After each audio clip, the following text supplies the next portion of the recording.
ఒడిశాలోని పూరి శ్రీక్షేత్ర రత్న భాండాగారం తెరవటానికి అక్కడి ప్రభుత్వం ఏర్పాట్లు చేస్తోంది.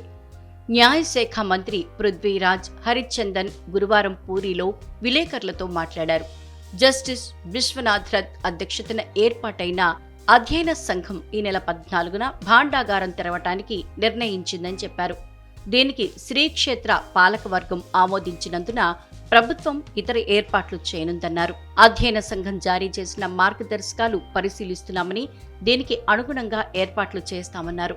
అయితే 14న రత్న భాండాగారం తెరవటానికి ఎంతమంది వెళ్తారనే దానిపై ఇంకా స్పష్టత రాలేదు. భాండాగారం లోపల చీకటిగా ఉంటుంది. దీంతో అక్కడ విషసర్పాలు ఉండొచ్చన్న అనుమానాలున్నాయి. ఈ క్రమంలో సర్చ్ లైట్లు, స్నేక్ క్యాచర్ నిపుణులు, అత్యవసర వైద్యానికి డాక్టర్లు లోపలికి వెళ్లే అవకాశం ఉంది.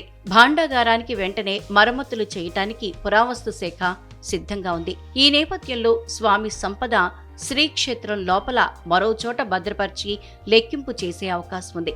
ఆభరణాల బరువు, తూకం, వాటి నాణ్యత పరిశీలించడానికి ప్రభుత్వం కొంతమంది నిపుణులను నియమిస్తున్నట్లు సమాచారం.